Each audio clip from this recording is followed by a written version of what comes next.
This is a quick demonstration of installing Gimp 2.10 in a Windows installation. There's no great difficulty with it, so you probably downloaded it to your downloads folder. There it is.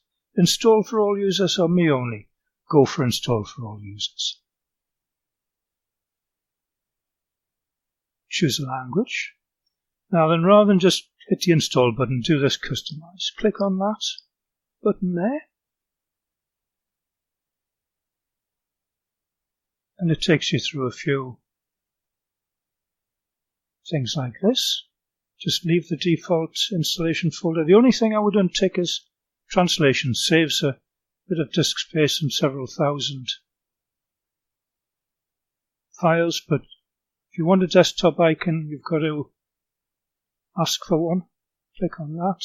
Next. Install it. And I have cut out a lot.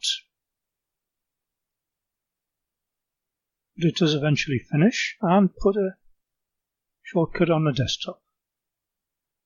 Close that down. So there's my shortcut. It is also in the menu. All you've got to do is look for it, because it's there under G. Gimp 2.10.12.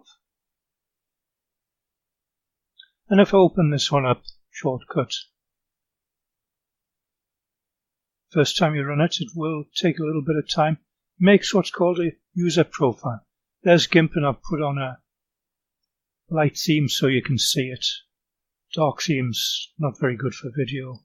The important bit is, if you go and look in your home folder in roaming 2.10, app data roaming Gimp 2.10, this is the place where you put your fonts and brushes and plugins and scripts.